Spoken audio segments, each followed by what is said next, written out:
네, 안녕하세요. 로테스 강준 기자입니다. 오늘 가져온 차는 토요타 크라운이고요. 저희가 시승행사 이후에 개인적으로 또 차를 가져왔는데 이번엔 좀 긴 시간 타볼 계획입니다. 마침 제가 우리 와이프랑 식구들이랑 같이 골프 여행을 가기로 했는데 골프채랑 보스턴백도 좀 실어보면서 장거리 연비 개측까지 같이 진행을 해보겠습니다. 우선 골프백부터 실어볼까요?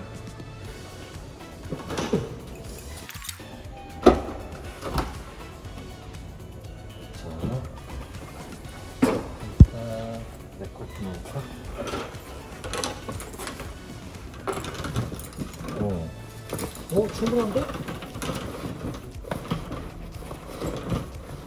나는 하나 실으면 꽉 찰 줄 알았는데 생각보다 괜찮습니다. 이게 용량은 캠리보다 작아서 트렁크가 혹시 작을까 걱정했는데 두 개 싣고도 너무 충분히 나오는데요, 공간이? 저 뒤쪽에도 충분하고 이거는 보스턴백 한 개랑 여행용 캐리어 기내용 작은 겁니다.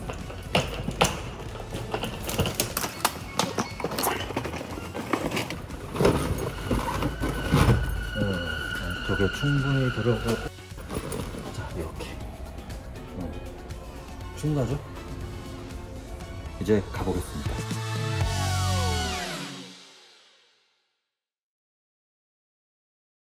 네, 여러분 안녕하세요. 로테스 강준 기자입니다. 어제 저희가 평창에 잘 도착을 해서 골프도 치고 이제 좀 차의 1차 연비 개측 결과도 말씀드리면서 2차의 장단점 좀 요약해서 말씀을 드리려고 하는데, 자 우선은 저희가 어제 적재 공간도 잠깐 보여드리긴 했지만 이 골프장 도착했을 때 생각보다 적재 공간이 괜찮았습니다. 이게 수치적으로는 용량이 조금 캠리보다는 작아서 뭐 골프 같은 거 이제 즐기시는 분들한테는 좀 부족하지 않을까 이런 생각 들었는데, 생각보다 뭐 골프백 2개 그리고 보스턴백, 여행용 캐리어 이렇게 실어도 공간이 좀 남았거든요. 그리고 이 차 같은 경우는 기본적으로 지상고가 조금 높다 보니까 트렁크에 짐을 실을 때 뭔가 세단처럼 허리를 수그릴 필요까지는 없어서 그런 부분도 나름의 장점으로 보입니다. 자, 그리고 가장 중요한 거 첫 번째는 연비겠죠. 오늘 저희가 연비 개측 이제 왕복으로 진행해 보려고 해요. 인천에서 평창까지 한번 이제 개측을 했고, 또 어제 평창 시내에서 계속 돌아다녔거든요. 강원도 저기 바닷가도 갔다 오고 여러 가지 돌아다니면서 주행 거리가 좀 늘었습니다. 자, 운행 정보 보니까 저희가 트립 컴퓨터 리셋하고 현재까지 551km를 달렸고요. 이력을 한번 볼까요? 지금까지 누적 평균 연비는 리터당 17.3km가 나오고 있습니다. 뭐 이 정도의 덩치, 길이 거의 5m에 육박하는 준대형 차인데도 불구하고 이 정도의 누적 연비가 나온다는 거는 상당히 준수하다는 거겠죠. 어제 저희가 고속도로 타고 올라올 때는 고속도로에서는 조금 시원하게 달렸습니다. 아무래도 저희가 뭐 시승행사에서 조금 속도를 맞춰서 달릴 때는 연비가 잘 나오겠지만, 그보다 이제 이번 시승 같은 경우는 실제 운행 환경에서 조금 긴 시간 타보면서 연비 데이터를 좀 도출해 보고 싶었기 때문에 조금 시원하게 달렸는데, 현재까지는 리터당 17.3km가 나오고 있고요. 저희가 돌아가는 길에도 연비 결과 한번 보여드리면서 아마 한 800km, 900km 가까이는 오늘 탈 것 같아요. 최종적으로 주행을 마치고 평균 연비 말씀드리도록 하겠습니다. 자, 지금 저 카메라로 아마 보이실 텐데 이번 크라운의 장점 중에 하나, 바로 인포테인먼트 시스템의 개선입니다. 여러분 기존에 토요타 타보신 분들은 공감하겠지만 차의 어떤 연비라든지 주행 성능, 어떤 주행의 기본기는 참 괜찮았을지 몰라도 하나 아쉬웠던 부분이 바로 작은 모니터와 조금 떨어지는 인포테인먼트 시스템이었는데, 이번 크라운은 정말 확 바뀌었습니다. 저는 현재 무선 애플 카플레이 화면을 이용하고 있는데 화면이 12.3인치로 커지다 보니까 확실히 이런 아이콘들이 좀 커졌죠. 그래서 버튼을 눌렀을 때 좀 뭔가 좀 직관적으로 변한 것 같고, 계기판 역시 12.3인치입니다. 그래서 T맵 내비게이션 이런 경우 이렇게 크게 띄어서 활용할 수가 있고, 순정 사양도 개선이 많이 됐더라고요. 이게 아틀란사의 내비가 들어갔는데 OTA 무선 업데이트까지 들어갔고요. 생각보다 길하는 능력도 T맵 못지않게 좋았습니다. 그래서 뭐 카플레이나 안드로이드 오토 안 쓰시는 분들께서도 그냥 순정 내비 편하게 이용하시면 되겠고요. 자, 그리고 여기 보시면은 U 플러스 드라이브라고 있는데, 이번 크라운에는 LG U 플러스와 공동 개발한 U 플러스 드라이브가 탑재되었습니다. 그래서 누르게 되면은 뭐 약간 태블릿 PC 같은 UI가 나오는데, 내비게이션이라든지 뭐 차량 관리, 현재 날씨, 모바일 TV, 뭐 AI 플레이어, 이건 안 써봤는데 U 플러스 스마트홈, 이 기능을 이용하게 되면은 집에 뭐 조명이라든지 가스, 에어컨 이런 것들도 차 내에서 조작할 수가 있습니다. 그래서 도착하기 한 10분 전에 에어컨 미리 틀어놓고 뭐 조명도 켜놓고 뭐 음악도 재생해놓고 뭐 이런 것들이 가능하겠죠. 그리고 팟빵, 팟캐스트, 지니뮤직 이런 다양한 기능들이 탑재가 되면서 완성도가 상당히 올라갔습니다. 그리고 이 차 같은 경우는 뭐 편의 장비가 상당히 많이 들어가는데요. 계기판에서도 뭐 볼 수 있는 정보들이 상당히 많고, 앞좌석에는 3단계 통풍 시트, 동반석까지 다 들어갔거든요. 그래서 이 차의 첫 번째 장점을 말씀드리면은, 이런 편의 장비들이 최신 양산차에서 기대할 수 있는 거의 대부분의 장비를 갖춤으로써 완성도가 상당히 올라갔다, 이렇게 말씀드릴 수 있겠습니다. 자, 그리고 지금 계기판을 보시면은 왼쪽에 제가 화면을 EV 주행 비율이라는 메뉴를 띄워놨는데, 지금 현재 EV 주행 비율이 80%가 나오고 있거든요. 제가 어제 차를 받아서 저의 출퇴근길 경로로 이동했을 때는 EV 주행 비율이 한 70에서 75% 정도 나왔고요. 반대로 고속도로에서는 40에서 50% 정도로 조금 떨어지더라고요. 지금 현재는 평창 시내를 다니고 있는데 EV 주행 비율이 80%까지 나오고 있습니다. 이 말은 뭐냐면, 하이브리드 차 같은 경우는 엔진 주행과 전기 모터 주행을 번갈아 하면서 하는 자동차인데, 전기 모터의 주행 비중, EV 모드의 주행 비중이 엔진보다 훨씬 더 많다는 뜻이거든요. 그래서 이 차 같은 경우는 진짜 도심에서 주행할 때는 전기차에 가까운 하이브리드 차다, 이렇게 말씀드릴 수 있겠는데, 지금까지 타본 다른 하이브리드보다도 EV 주행 비율이 조금 더 높은 것 같습니다. 그 이유가 뭐냐, 지금 이 차 같은 경우는 전기 모터가 총 3개가 들어갑니다. 이 도요타 렉서스의 직병렬 하이브리드 시스템은 기본적으로 2.5리터 가솔린 애킨슨 사이클 엔진에 2개의 전기 모터를 조합합니다. 그래서 대부분 앞바퀴 굴림 방식을 사용하죠.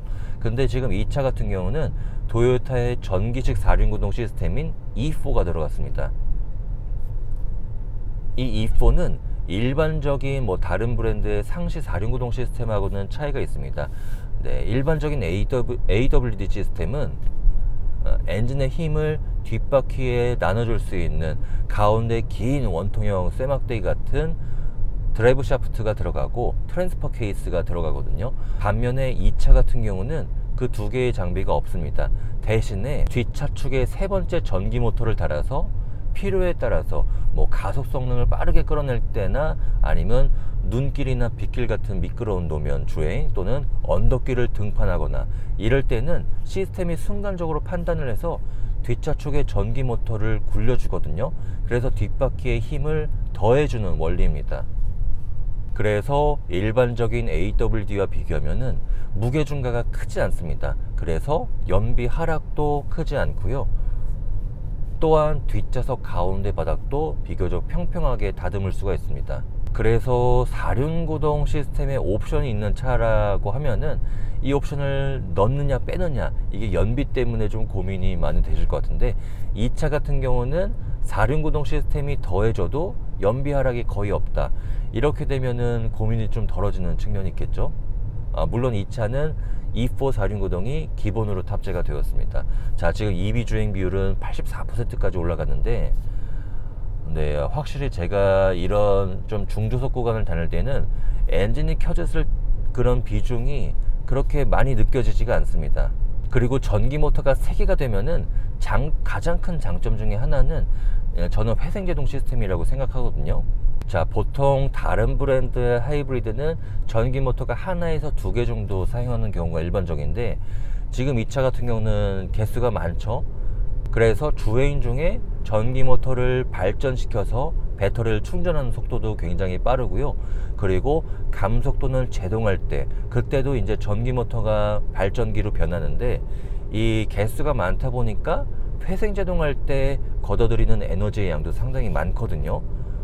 그렇다 보니까 지금 계기판 오른쪽에는 배터리의 잔량을 보여주고 있는데, 이 배터리의 잔량이 절반 이하로 줄어드는 경우가 거의 없었습니다. 최소한 절반 이상으로 이 배터리를 유지하는 능력이 좋다 보니까 이 차 같은 경우는 전기 모터의 가동 비율이 상당히 높습니다. EV 주행 비율이 높다 보니까 특히 어떤 가다수다 반복되는 중저속 환경의 도심 출퇴근길에서는 정말 경제적인 차다, 이렇게 말씀드릴 수 있겠습니다. 자, 그리고 저희가 어제 차를 받아서 현재까지 한 550km 이상 주행을 했는데, 아직까지 주행 가는 거리가 547km가 나오고 있거든요. 이 말인 즉슨 연료를 가득 채우고 1000km 이상 주행하는 게 충분히 가능하다는 뜻이겠죠. 그래서 이런 것들을 보게 되면은 요즘에 뭐 전기차들이 정말 다양하게 나오고 있지만, 사실 이렇게 좀 지방으로 식구들과 장거리 여행 한번 해보면은 충전기 찾기가 생각보다 좀 까다롭거든요. 그리고 지도상으로 전기차 충전소 찾아서 갔다고 하더라도 해당 충전기가 고장이 나 있거나 이런 애로사항들이 있기 때문에 지금 당장 구입할 수 있는 가장 합리적이면서 경제적인 차라고 하면은 아직까지는 하이브리드가 가장 좋은 선택이지 않나, 이렇게 생각이 됩니다. 그리고 4륜구동에 대해서 조금 더 설명을 보충해 드리면은, 예전에 뭐 앞바퀴 굴림 기반 상시 4륜구동 시스템인 차들 보면은 뒷바퀴에 보내주는 동력이 끼키야 뭐 맥시멈 50% 정도가 한계였거든요. 근데 지금 이 차 같은 경우는 앞뒤 바퀴의 구동력 분배 배율이 100대 0에서 20대 80까지도 나누거든요. 오히려 뒷바퀴의 구동력이 굉장히 강한 비율로도 배분을 해줍니다. 그래서 지금 이 시스템 같은 경우는 저희가 작년에 또 도요타 라브4 가지고 또 진흙탕이 있는 또 험로에서 주행 테스트도 해서 보여드렸죠. 저희가 위쪽에 또 링크를 보여드릴게요. 그래서 이 전기식 4륜구동 시스템이 생각보다 이런 험한 험로에서도 성능이 괜찮다, 이런 것들을 확인할 수 있었는데, 그런 진흙탕에서의 어떤 탈출 능력이 그 정도라고 하면은, 네, 일반적인 환경, 뭐 빗길이라든지 눈길, 요즘에 비와 눈 정말 많이 오고 있죠. 그런 환경에서는 확실히 보장이 되는 것이기 때문에 또 나름의 장점으로 봐도 되겠죠. 자, 그리고 크라운을 타면서 느껴지는 두 번째 장점은 바로 이 운전 시트 포지션이었습니다. 여러분 이 차를 타고 주변에 지나다니는 차를 보게 되면은 확실히 제가 앉아있는 운전석의 위치가 세단보다는 훨씬 높게 자리하고 있고요. 뭐 산타페나 소렌토 같은 중형 SUV보다는 살짝 낮은 그런 운전 시야를 제공하고 있는데, 그래서 이 차를 타게 되면은 생각보다 타고 내리는 과정이 굉장히 쉽더라고요.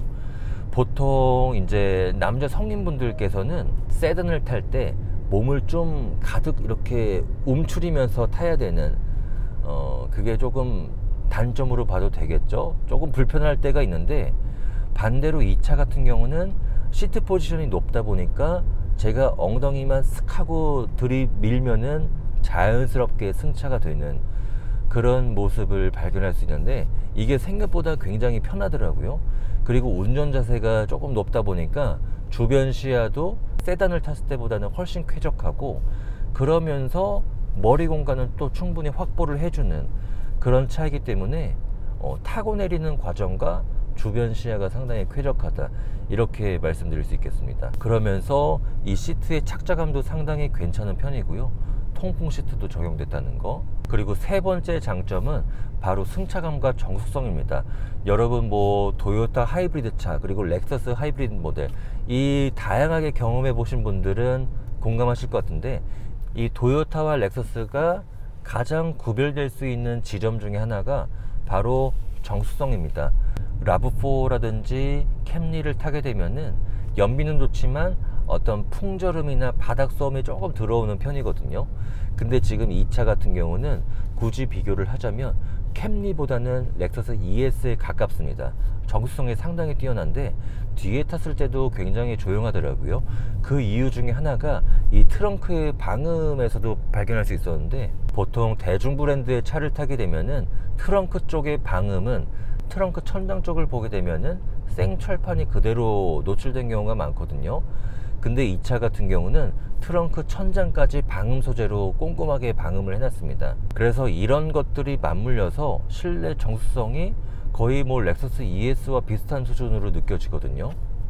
자, 그리고 또 하나, 이런 승차감이 이 차는 굉장히 좋습니다. 저는 렉서스 ES보다도 아주 조금 좋다는 생각이 드는데, 기본적으로 지상고가 높다 보니까 서스펜션의 스트로크가 조금 긴 편이고요.